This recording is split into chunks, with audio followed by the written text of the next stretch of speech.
Seminario Interinstitucional de Comunicación.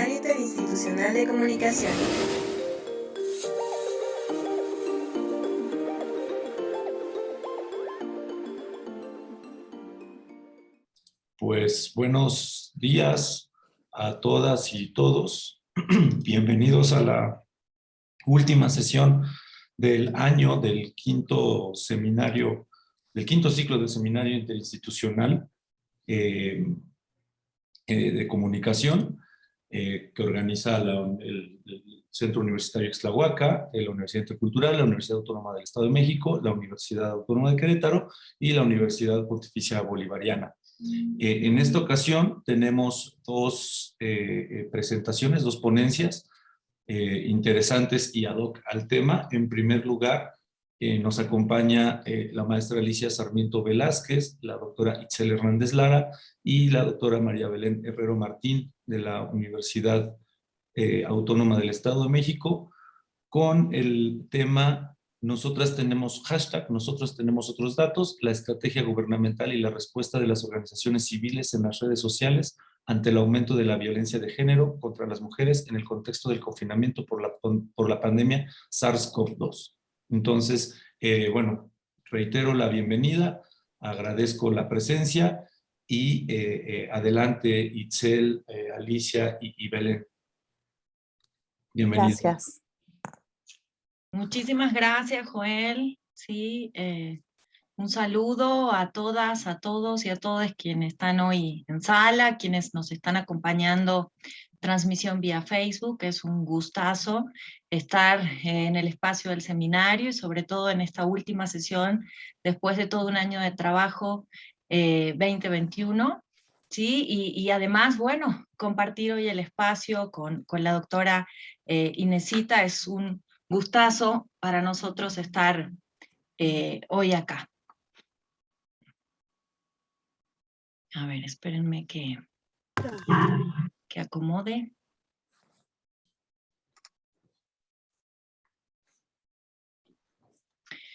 Bien, bueno, hoy es un día muy especial, ¿sí? Hoy 25 de noviembre. Y porque es el día en el que se conmemora, ¿sí?, la eliminación de la violencia contra la mujer. Para empezar, sí, me gustaría un poco comentar, no sé si todos y todas ustedes saben por qué hoy se conmemora el Día Internacional de Eliminación de la Violencia contra la Mujer. Si bien día a día las mujeres, cada una en nuestra trayectoria de vida, sí experimenta la violencia de género, es algo cotidiano y tiene que ver con un orden social histórico. Este día tiene una causa muy particular y tiene que ver con la historia de tres mujeres latinoamericanas, Patria, Minerva y María Teresa Mirabal, que fueron conocidas como las mariposas, eran activistas políticas dominicanas, y que inspiradas en el triunfo de las revoluciones contra las dictaduras en los países latinoamericanos a fines de los 50, fundan un grupo revolucionario que se llamó 14 de junio y que confrontó a la dictadura de Rafael Leónidas Trujillo. Estas mujeres fueron torturadas, encarceladas en muchas ocasiones, pero lograban recobrar su libertad. Ahora, un 25 de noviembre, un día como hoy, ¿sí?, pero en 1960, son secuestradas, apaleadas por agentes del Servicio de Inteligencia Militar Dominicano, siguiendo órdenes de Trujillo, y asesinadas. Sus cadáveres se encuentran posteriormente adentro de un vehículo, ¿no? Y había sido simulado un accidente. El asesinato de estas mujeres, ¿sí?, desata, ¿no?, una serie de protestas en Dominicana que se van extendiendo hacia otros países de América Latina y del mundo, en este intento de visibilizar la violencia que vivíamos las mujeres y que seguimos viviendo. En el primer encuentro feminista latinoamericano y del Caribe, en el 81, se propone reconocer el 25 de noviembre como el Día contra la Violencia hacia las Mujeres. Y a partir de allí se empiezan a organizar movilizaciones y actividades en esta fecha, el 25N. A comienzos de los 90, la Asamblea General de la ONU aprueba la Declaración sobre la Eliminación de la Violencia contra la Mujer. Incluso define el concepto y se comienza a hacer énfasis en violencia de género. Pero no es hasta 40 años después, ¿sí? En el año 2000, cuando la ONU declara oficialmente el 25 de noviembre como el Día Internacional de la Eliminación de la Violencia contra la Mujer. Y a partir de allí, cientos, miles de organizaciones feministas, activistas alrededor del mundo, ¿sí? En este día luchan por visibilizar la violencia que las mujeres vivimos cotidianamente en nuestras sociedades. En este marco, ¿sí? Nosotras, podrías pasar la siguiente, gracias, Joel. Nosotras, la maestra Alicia Sarmiento, la doctora Itzel Hernández Lara, y quien les habla, María Belén Herrero Martín, en este espacio tan querido del quinto Seminario Interinstitucional de Comunicación, en el que hemos trabajado el tema del impasse social generado por la pandemia SARS-CoV-2 y los retos que enfrentan los procesos de comunicación. Queremos unirnos a esta lucha y compartir con ustedes algunas reflexiones de este trabajo.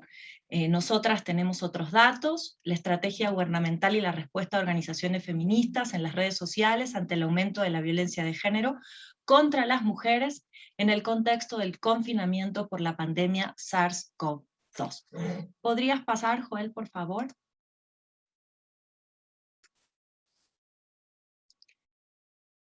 Bien.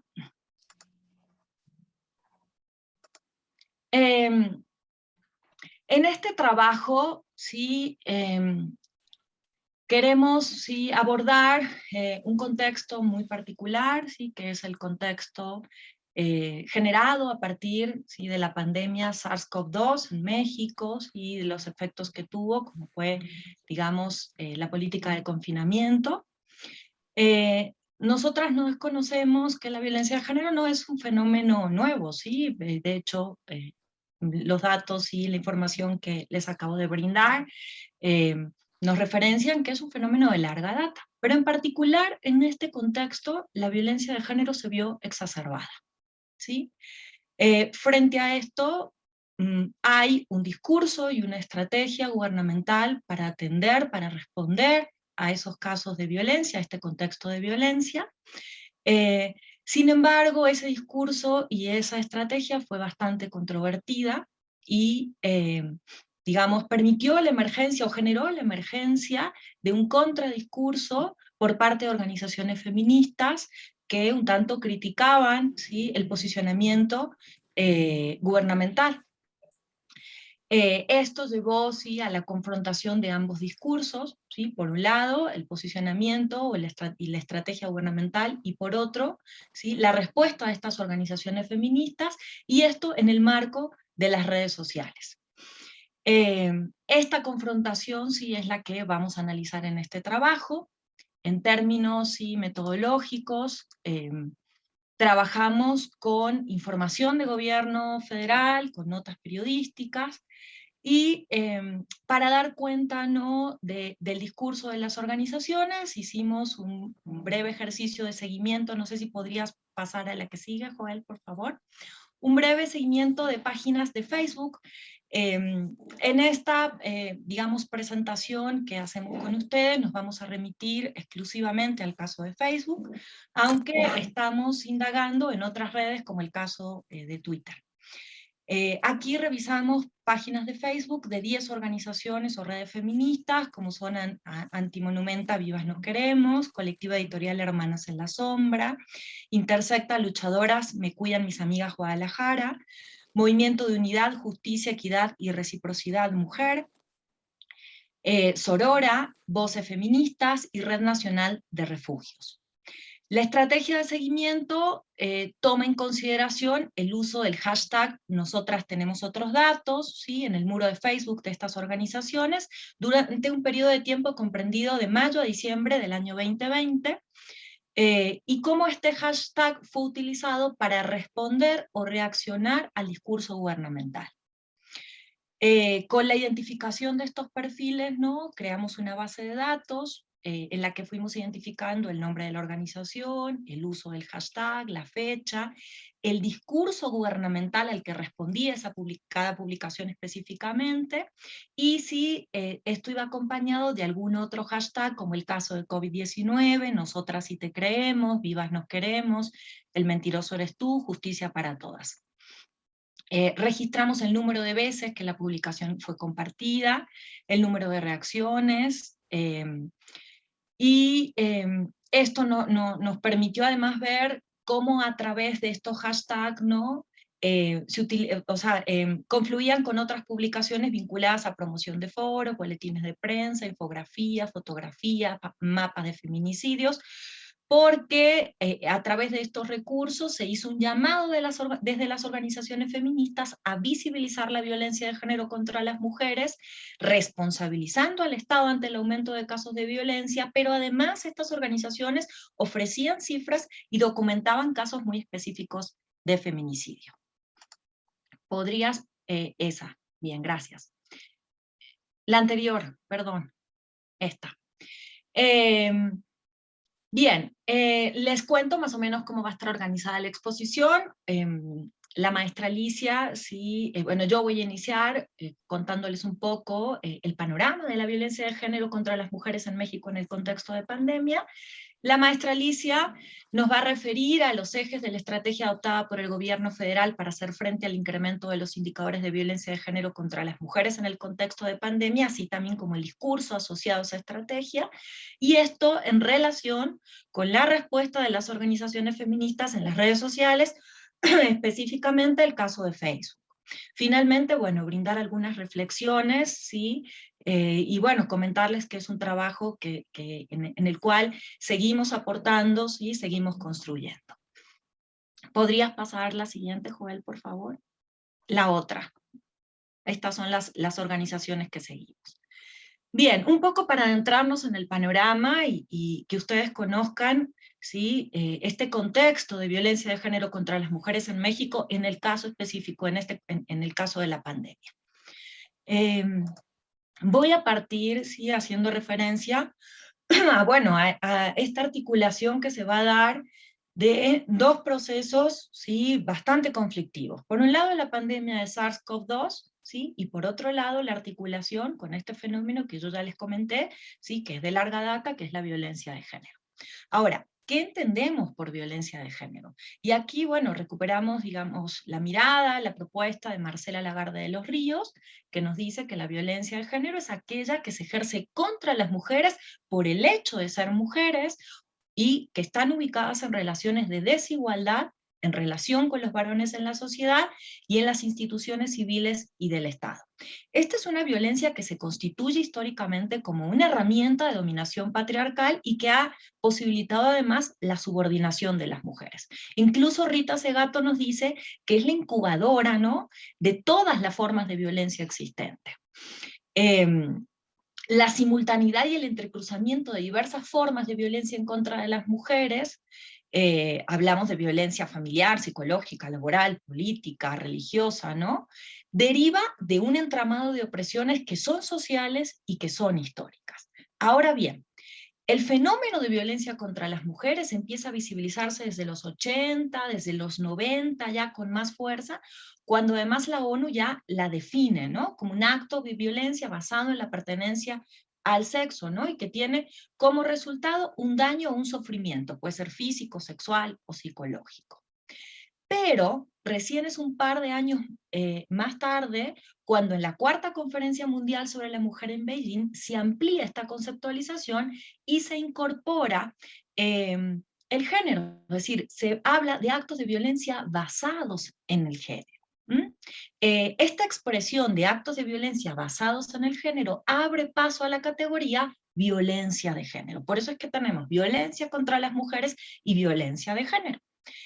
En este trabajo en particular, nosotras elegimos combinar ambas categorías y posicionarnos en violencia de género contra las mujeres, porque integramos, por un lado, los actos de violencia que se enraizan en el orden social de género histórico, pero por otro lado, enfatizamos, ¿sí?, en quiénes estos actos recaen, las mujeres.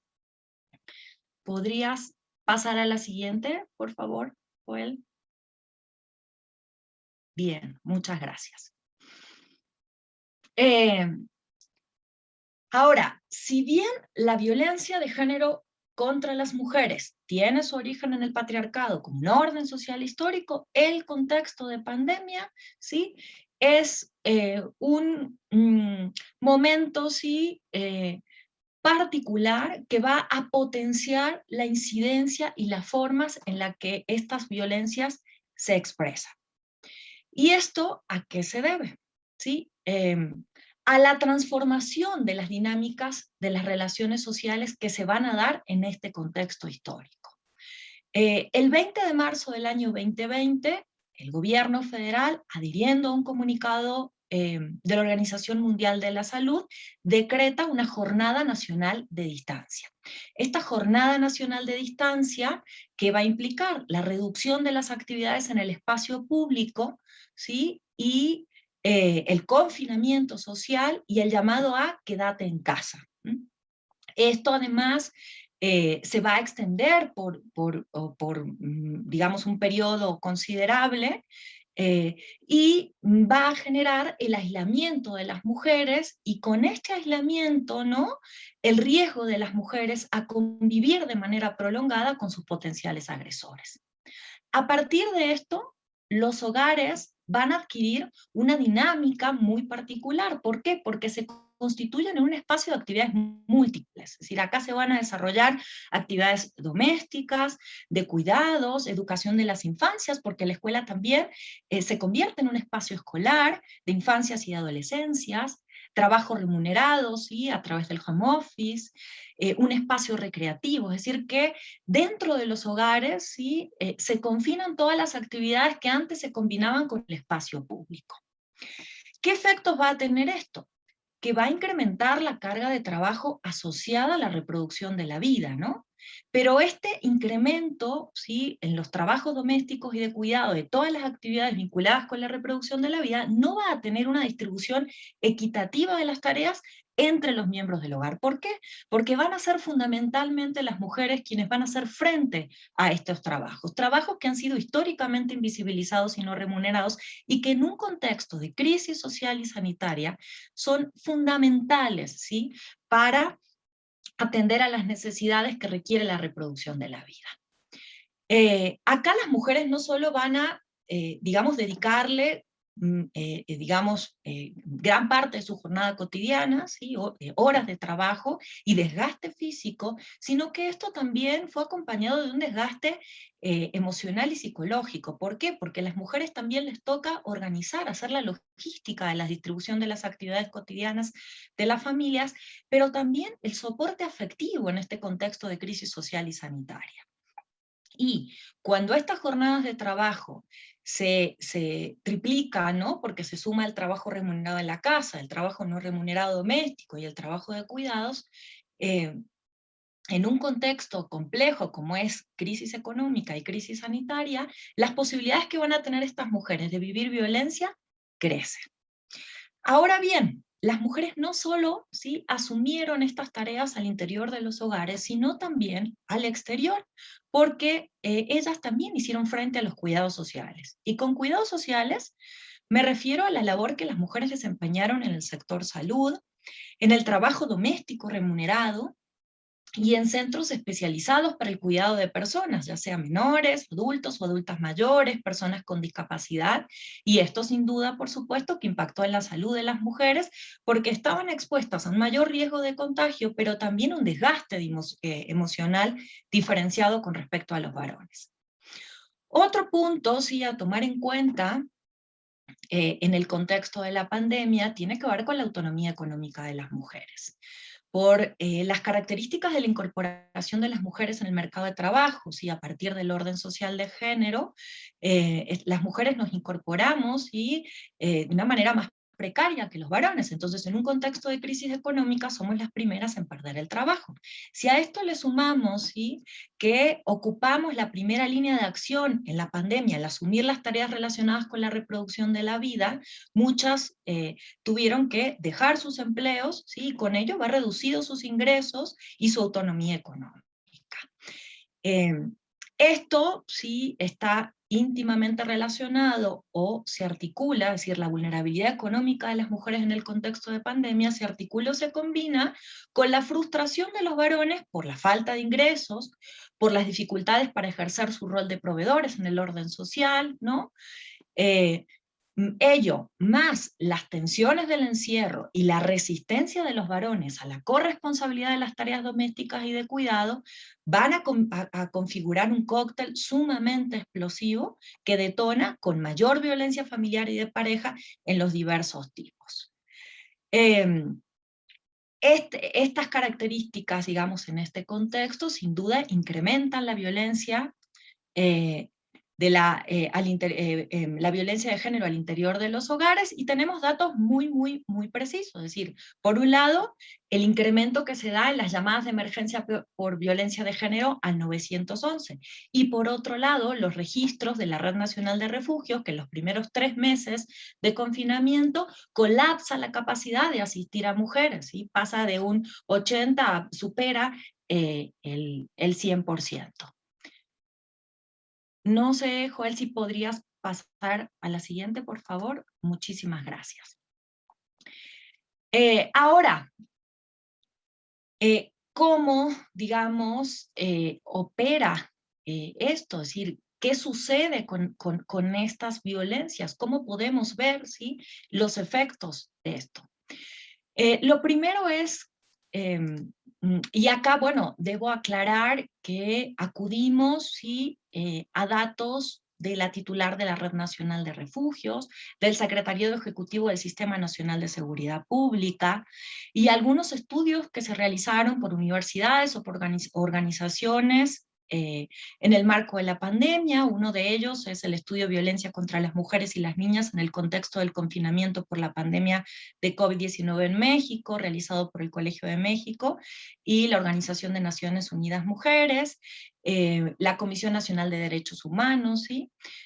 A partir del análisis de los datos que ofrecen estas instituciones y organizaciones, lo que se observa es que hay un incremento en la violencia física, ¿sí?, tanto en la severidad como en el riesgo feminicida de esta violencia física que están recibiendo las mujeres en el encierro y en la convivencia reiterada y aislada con sus agresores o potenciales agresores. Por otro lado, hay otro factor, ¿sí?, alarmante, preocupante, y tiene que ver con la disminución de la edad de las víctimas de violencia sexual durante el confinamiento. Es decir, la violencia sexual estaba presente, pero el confinamiento agrava estas circunstancias porque se reduce la edad de las víctimas. Y acá tenemos que tomar en cuenta que cuando hablamos de violencia sexual en las infancias y adolescencias, las principales agresiones vienen de papás y familiares cercanos a la víctima, que son las personas con las quienes van a tener una convivencia prolongada y se van a convertir no solo en los tutores, sino en educadores, es decir, en quienes van a acompañar el proceso de educación formal, porque la escuela se va a la casa, ¿no?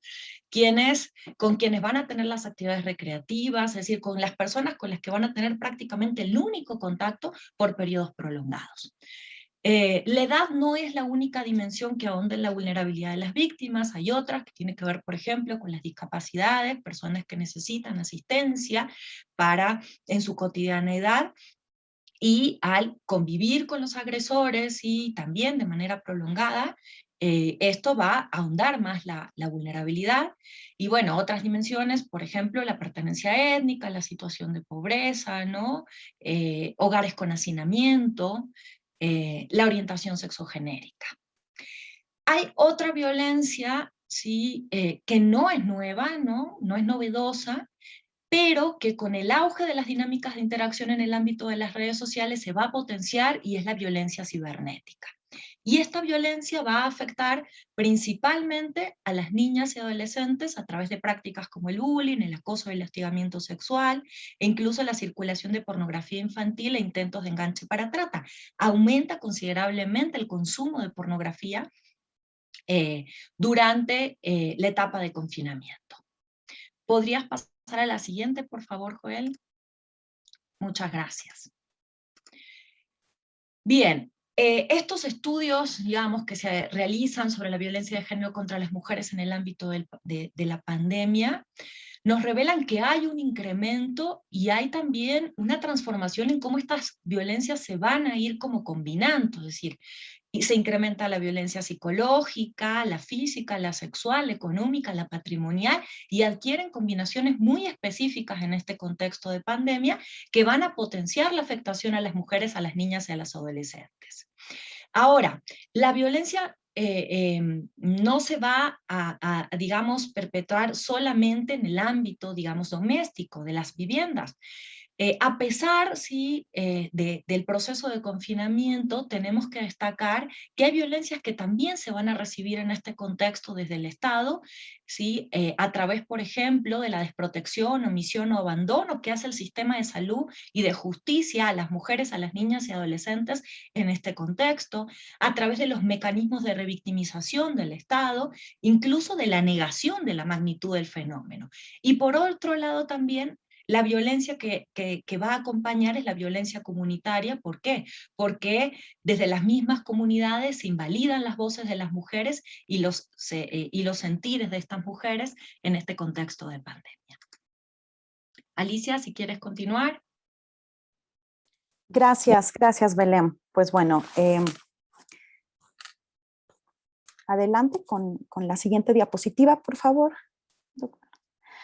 Bueno, en este marco, como bien comentaba Belén, tenemos un problema público, digamos, ya caracterizándolo así como problema público, problema que asume ya el Estado para diseñar una serie de acciones, estrategias, mecanismos, pero ante un fenómeno que, como bien ha tratado de delinear Belén, es sumamente complejo, ¿no? En manifestaciones, en contextos de relación en los que se presenta, en fin. ¿Cuál ha sido el discurso y la estrategia gubernamental? O sea, ante este contexto, ante este panorama, nosotros apostamos por incorporar la idea del discurso y analizar a partir de esta la estrategia gubernamental. Consideramos, ¿no?, en este apartado que el discurso permite problematizar las políticas públicas, más allá de entenderlas como esta serie de estrategias, de acciones, de mecanismos, de procesos decisorios, también enmarcan estos procesos decisorios.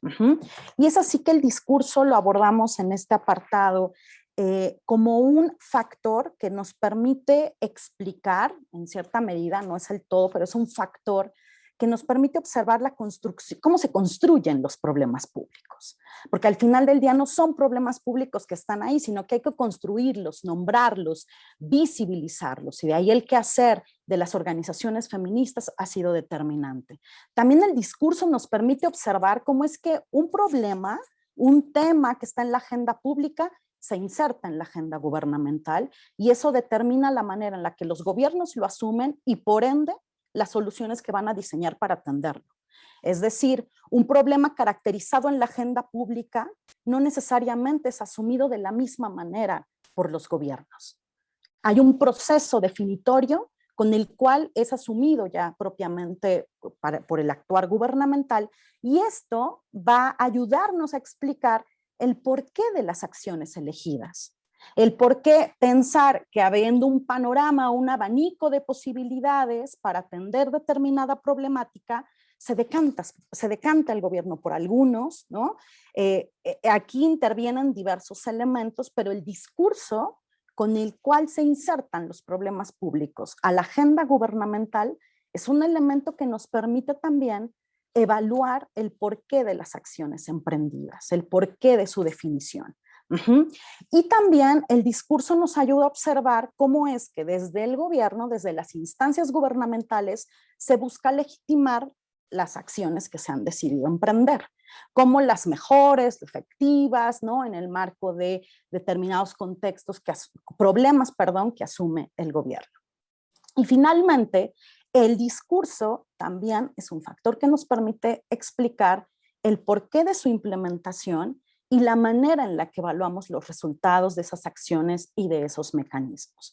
Ahora, en este marco hay decisiones que se toman para delinear estrategias, acciones, pero también decisiones que se toman para omitir ciertos temas, para no hacer, no solamente el hacer, sino el no hacer, como bien señalaba Belén, la omisión por parte del Estado, también puede observarse desde el discurso, desde la manera en que los gobiernos asumen un posicionamiento frente a una problemática. En este caso, el problema de la violencia de género contra las mujeres, como ha delineado Belén, tiene múltiples aristas y por lo tanto es necesario problematizarlo en todas sus dimensiones y diseñar políticas públicas que engloben estrategias, mecanismos, acciones orientados a abatir estas múltiples dimensiones, manifestaciones y contextos de relación. Pero bueno, ya sabemos cuál ha sido, ¿no? Creo que hemos estado permeados en redes sociales y también en los medios de comunicación, cuál ha sido la estrategia que se ha privilegiado desde el ámbito gubernamental, concretamente a nivel federal. La que sigue, por favor.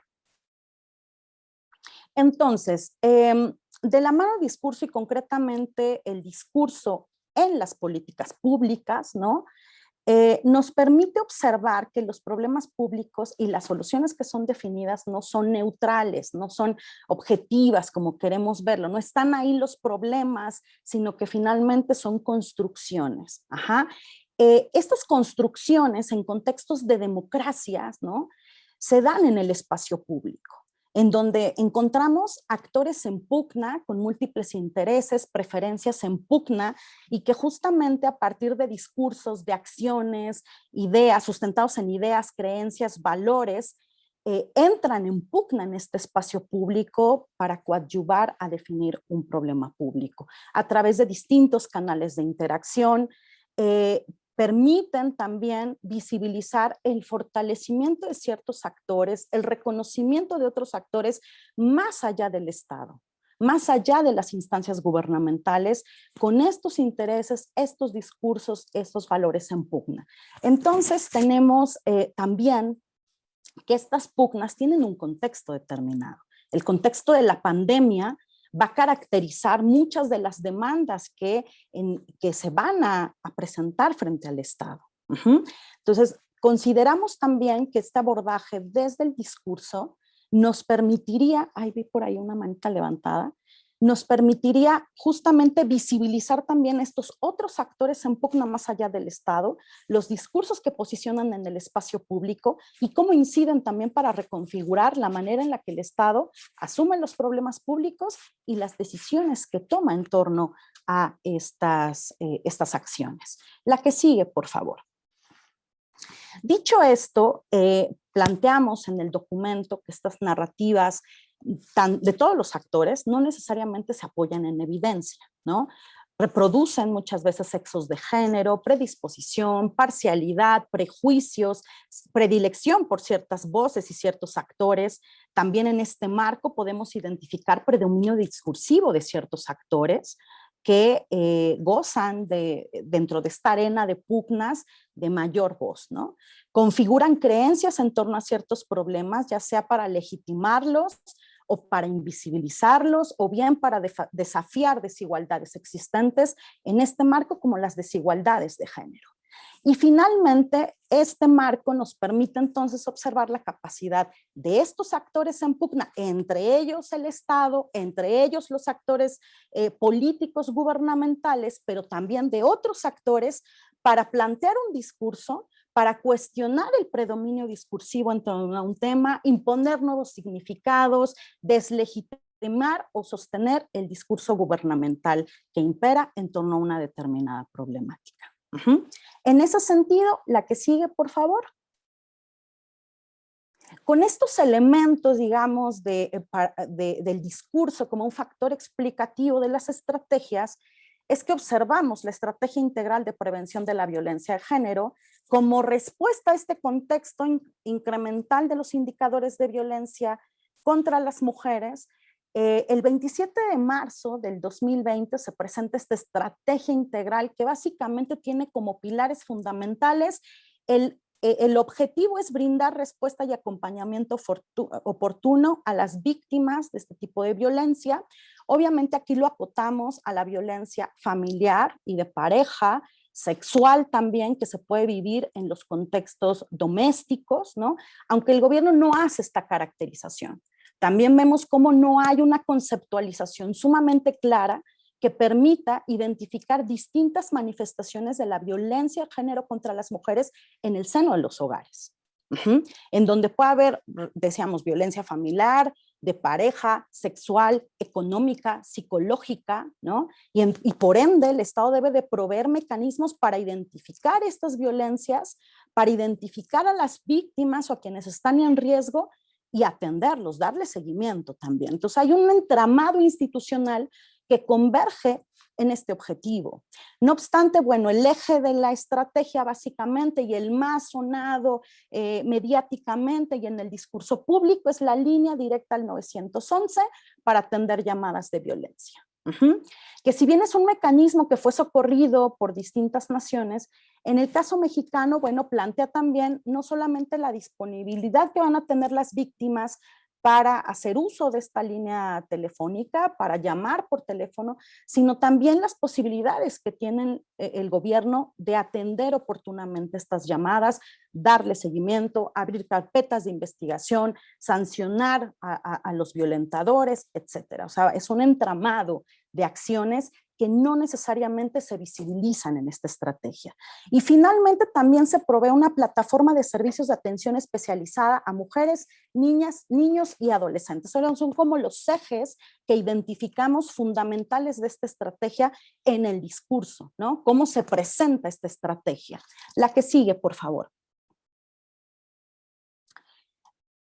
Adicionalmente, InMujeres lanza la iniciativa No Estás Sola, Seguimos Contigo, y ahí también seguimos hablando de línea, ¿no? Una línea telefónica, pero con 3 vertientes. La línea de atención para mujeres, personas gestantes, durante el confinamiento por posibles complicaciones, la línea que tiene que ver con asistencia sobre planificación familiar, métodos reproductivos, etcétera, y finalmente la línea 911 que se ancla al eje que hemos referido para reportar casos de violencia de género. El discurso que enmarca esta estrategia es que el gobierno federal asume como uno de sus compromisos a lo largo de la pandemia, el luchar contra toda forma de desigualdad, generar un estado de bienestar en donde prevalezca la paz para todas y todos. Es un compromiso que se asume en términos muy generales, que nubla las desigualdades que se producen, ¿no? Cuyo origen es el género, y que también, por ende, ¿no? Invisibiliza las posibles estrategias para atender estas manifestaciones en términos muy concretos. La caracterización es importante en el discurso, porque entonces va a permitir que se delineen estrategias orientadas a abatir problemáticas que se manifiestan de formas muy particulares y que además varían dependiendo del contexto en el cual se manifiestan. La que sigue, por favor. Voy a ir un poquito rápido por el tema del tiempo. Aquí quiero resaltar del documento como 2 ejes del discurso. O sea, si bien en el marco de políticas públicas podemos entender una serie de estrategias, de acciones y de mecanismos, como he señalado, desde esta mirada que proponemos en el apartado, el discurso, como decía, es un elemento importante, enmarca la manera en la que se presentan, la manera mediática en la que estas estrategias son difundidas, y entonces hay como 2 líneas, que es finalmente el discurso ante el cual reaccionan las organizaciones feministas de manera predominante. Número 1, decíamos como el eje de la estrategia son las denuncias, en la línea del 911 se pone en duda la veracidad de las denuncias. Esto ocurre el 15 de mayo, ¿no? Todavía en el marco de delinear estas estrategias, ya el gobierno está anticipando un posicionamiento en denuncias. Y aquí hago también una clarificación. Cuando nos referimos al discurso desde lo gubernamental, si ustedes observan en el documento, lo enmarcamos en afirmaciones, sobre todo en seguimiento periodístico, pero ¿qué hace el presidente de la República? ¿no? Como un actor predominante, principal funcionario del país, responsable también al final del día de hacer todo lo posible para abatir estas manifestaciones de violencia. Entonces, el discurso que ha enmarcado estas estrategias y que ha sido muy visibilizado mediáticamente es el del presidente. Y ahí, bueno, hacemos algunas aclaraciones al respecto. Se pone en duda entonces las denuncias. ¿Qué denota esto? ¿No? De entrada, ¿no?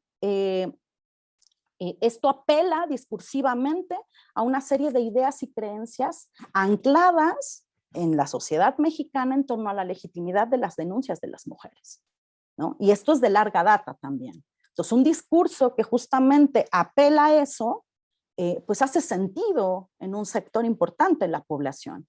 También dentro de este discurso se busca diluir la violencia de género en el marco de otras múltiples violencias y desigualdades, y con ello también pareciera que se visibilizan otros objetivos como prioritarios y no necesariamente aquellos que tienen que ver con la violencia de género. El discurso del Estado es de defender, de proteger a las mujeres, ¿no? Considerándolas como, o lejos de considerarlas como actores posicionados políticamente, con una experiencia válida en democracia, se les asume en su rol de vulnerabilidad, como incapaces de tomar decisiones, incluso manipulables, ¿no? Por presentar este tipo de denuncias. Finalmente, también se insiste en el carácter humanista, nunca feminista del discurso, ¿no?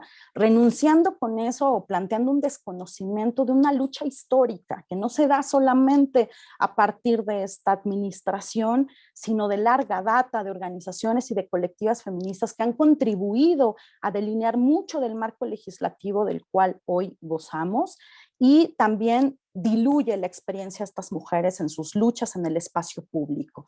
Se habla constantemente del objetivo y lo verdadero, ¿no?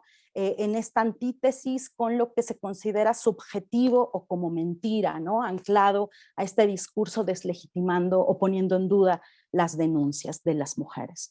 La que sigue, por favor.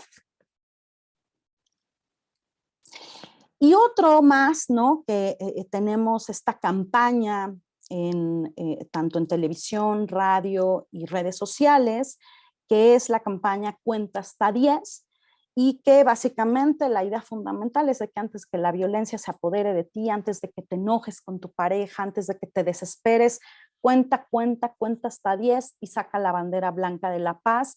Nuevamente se considera la violencia de género contra las mujeres constituye una manifestación más individual, una especie de fuerza, ¿no?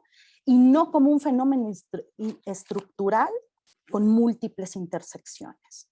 Además, parece ceñirse únicamente al ámbito doméstico, familiar y de pareja, ¿no? Anulando otras manifestaciones también dentro del espacio doméstico, pero también en el espacio público, y por lo tanto ahí nosotros apuntábamos la necesidad de clarificar conceptos a fin de focalizar estrategias y problematizar las herramientas existentes en el marco de esta estrategia. Nuevamente se apela a estas ideas arraigadas respecto a que la responsabilidad de la denuncia recae en las víctimas, culpabilizándolas, responsabilizándolas por su propio bienestar e incluso el de sus familias, ¿no?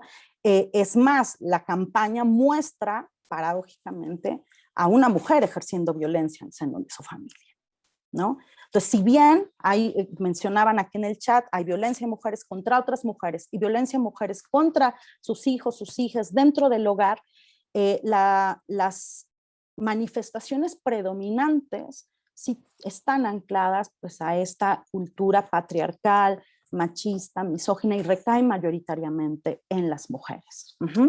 La que sigue, por favor.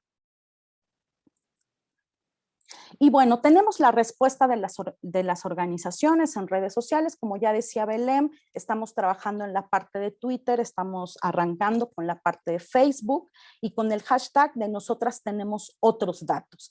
Aquí, como yo ponía como dos ejes fundamentales de la estrategia, el discurso, digamos, que cobija y acompaña esta estrategia, y finalmente en el marco de ese discurso un contradiscurso, un cuestionamiento al mismo, por parte de organizaciones feministas, cuyos canales son las redes sociales.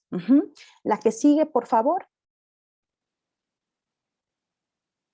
En este marco, el 1 de junio del 2020 se anunció en los medios la creación de la red Nosotras Tenemos Otros Datos, que aglutina activistas de todo el país, cuyo objetivo es visibilizar el aumento de casos de violencia, ofrecer información, datos sobre violencia contra otras mujeres, protestas virtuales, y a través de estos canales se busca responder al discurso gubernamental, pero también plantear la exigencia de una política, una serie de políticas integrales cuyo objetivo sea atender el incremento de los indicadores de violencia de género contra las mujeres, pero también contextualizar estas estrategias en la pandemia, en el marco de la pandemia, no seguir con estrategias que tal vez habían sido implementadas incluso sin un contexto de pandemia y de confinamiento, sino rearticular políticas, ¿no?, y entramados institucionales, pero considerando las problemáticas derivadas del contexto de pandemia, no solo dentro de los hogares, sino incluso en términos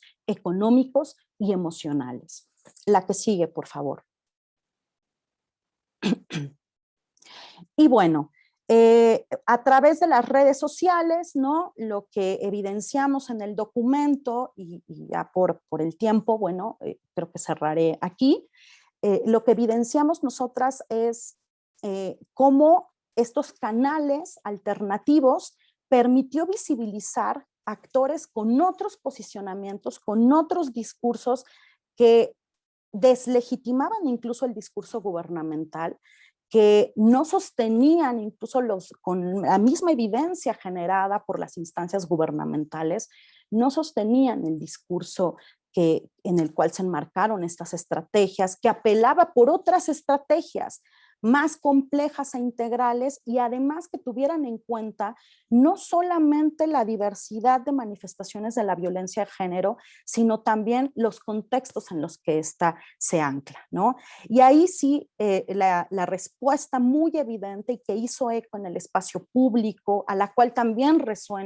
responde las instancias gubernamentales, es el discurso que se genera por estas organizaciones feministas en redes sociales. Pero no olvidemos que muchas de estas organizaciones operan situadamente, localmente, que tienen conocimiento de los entramados también de violencia en contextos muy particulares, Aguascalientes, Yucatán, Chiapas, Oaxaca, ¿no? Y creo que la importancia justamente de reconocer el aporte, porque en este marco y bajo el análisis del discurso que proponemos, visibilizamos que hay otros actores con capacidad de disputar el discurso en torno a un problema público, pero también son actores que están siendo invisibilizados o denostados, ¿no?, también desde las instancias gubernamentales y por otros actores desde la sociedad civil, y ello ha impedido que estas fortalezas, estos otros actores puedan colaborar, co-crear en el diseño, en la implementación de políticas públicas, en un marco también de reducción presupuestal, de incapacidad gubernamental para dar seguimiento a todos estos casos, y en donde los actores, desde la sociedad civil, desde la lucha feminista concretamente, podrían contribuir y colaborar con el Estado. De hecho, ese es el marco de política pública, no solo el Estado con la responsabilidad que tiene de hacer todo lo posible para enfrentar este problema público, ¿no?, en sus múltiples variantes, sino también incorporar en este quehacer a otros actores que en este marco demuestran capacidad de incidencia, capacidad de incluso de construcción en el espacio público de otros discursos e incluso más efectivos, de otras estrategias que implementaron y que permitieron a muchas mujeres en este contexto de pandemia salir de situaciones de violencia, no necesariamente a través de los canales que había abierto el Estado, sino a través de estas organizaciones. Hasta ahí yo lo dejaría. Adelante, Belén. Gracias, Alice. Creo que por el tiempo, digamos, dejamos ahí con las reflexiones que vos has vertido, ya no me extiendo, para darle paso a la compañera de Colombia que nos va a comentar. Muchas gracias. Sí, efectivamente, vamos a darle la palabra a déjenme revisar los datos de la comentarista, a la maestra Blanca Araceli López Rueda, que nos va a ayudar desde la Universidad Pontificia Bolivariana con los comentarios al trabajo tan interesante que presentan. Vamos a hacer un pequeño cambio en la lógica, después participará la conferencia magistral de la doctora Inesita y después regresaríamos a los comentarios, yo creo que ya de ambas ponencias, ¿vale? Muchas gracias, Alicia, Belén, Itzel, y bueno, bienvenida, Araceli, adelante. Hola, muchas gracias. Joel, yo tengo una pregunta. ¿Más o menos cuánto tiempo tengo? Unos 10 minutos, de 10 a 15 minutos estaría bien. Gracias. Vale, gracias. Pues nada, primero quiero darles como las gracias por hacer esta investigación tan importante y creo que en términos de lo que representa el fenómeno de violencia contra la mujer y violencia de género en un continente como el nuestro, pues creo que esto termina siendo bastante pertinente y necesario para hacer una visibilización desde un enfoque distinto al de las cifras. Yo sé que tal vez por el tiempo no alcanzaron a mencionarlo, pero algo de lo que destaco sobremanera de este comparativo en términos del discurso que logra o al que logra llegar la investigación de ustedes es cómo el enfoque del gobierno todavía se mantiene muy desde la cifra y digamos como que ese tema de los datos que si bien logra evidenciar de las cifras en términos numéricos logra evidenciar el incremento del fenómeno justamente por la pandemia del COVID-19, pues finalmente los discursos de las organizaciones que buscan hacer un llamado de atención no es desde una cifra más, sino desde los datos, y la implicación que tiene salirnos de los datos pues hace que la interpretación y el análisis sobre el fenómeno incluya las complejidades que tiene. Y yo me tomé como el tiempo de revisarlas, como la campaña de referencia del gobierno y digamos la respuesta que hacen las organizaciones, y justamente lo que pone en evidencia es, esto no sé, o sea, si bien hay unas cifras, hay unos números que nos están diciendo y nos están gritando que acá todavía siguen pasando cosas y antes de disminuirlas el fenómeno está siendo cada vez más fuerte, pues por el otro lado está la complejidad de las otras particularidades que el fenómeno tiene y que eso representa, y creo que es una de las cosas que más destaco dentro del proceso que ustedes adelantaron.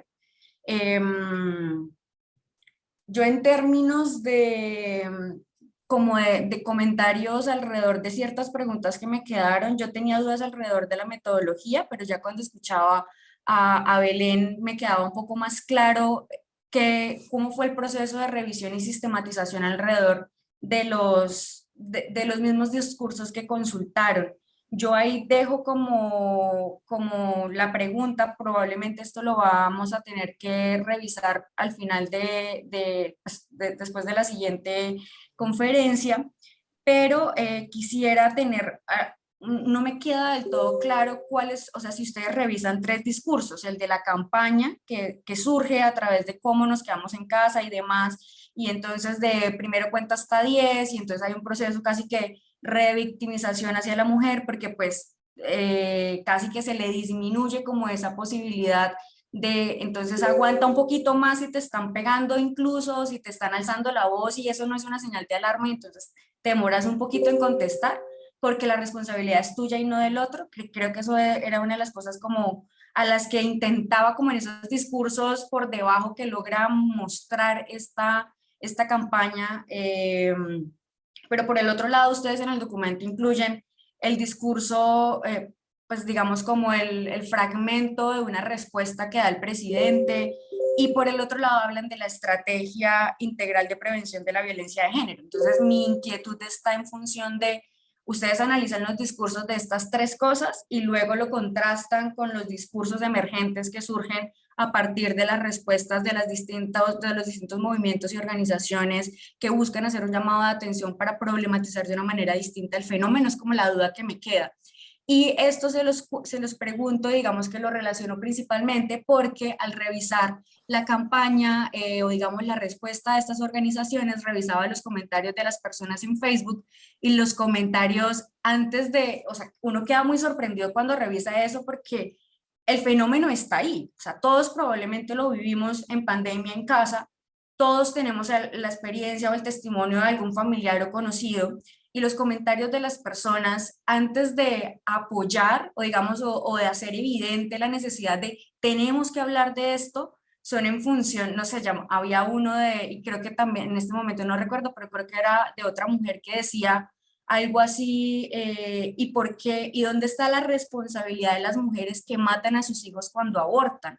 Entonces empiezan a surgir un montón de otros discursos que probablemente están anclados en esos imaginarios o representaciones sociales de las personas en general por el contexto en el que este fenómeno se ha dado en México, pero creo que da pie, un pie muy interesante como para probablemente siguientes investigaciones en el proceso que ustedes adelanten en función de las implicaciones que tienen esos discursos emergentes que desatan miedos, temores, nuevas posibilidades como de seguir abordando el fenómeno, porque hace un llamado de atención súper evidente a que hay un nivel de concientización en cierta parte de la población posiblemente muy alto, pero siguen habiendo unas ideas enquistadas alrededor de seguir culpabilizando y seguir revictimizando a la mujer por ser, o sea, por existir, por ocupar un lugar y tener, digamos, como otras posibilidades. Y ese tipo de discursos emergentes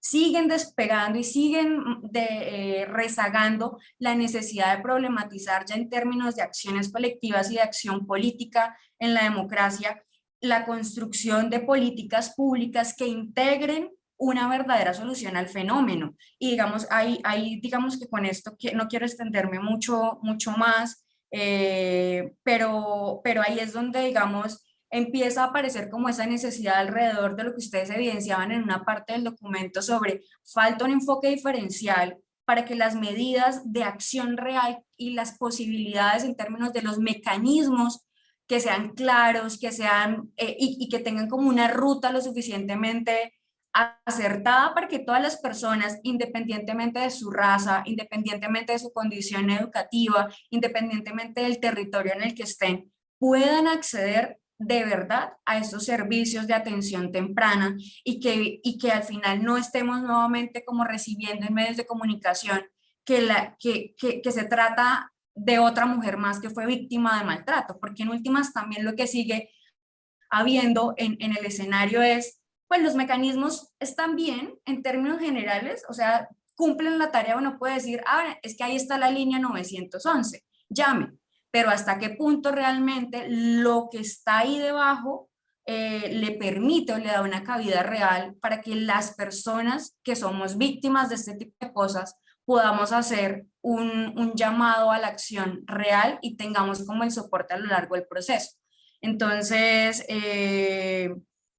sí me llamaba como mucho la atención esas otras implicaciones que tiene. Yo no alcancé, pues digamos, el video de la campaña de la campaña de gobierno, pues estaba en una página como tal. Yo no revisé los comentarios que tenía esa campaña, pero probablemente habrán unas cosas de las que uno se sorprende, así como me sorprendí cuando revisé las de las organizaciones de mujeres. Y creo que ahí hay una mina muy interesante de revisar también en términos, no solamente de identificar y clarificar cuáles son los discursos, sino de que también en términos de comunicación y lo que nosotros podemos hacer, puedan empezar a pensarse estrategias no solamente para hacer mucho más eficientes los mecanismos de atención, sino también esos mecanismos que nos ayuden a hacer un proceso de pedagogía y de divulgación de información en términos de pues de cómo desenquistamos todos estos rastros y estos no rezagos, porque pues eso todavía está muy evidente en nuestras culturas,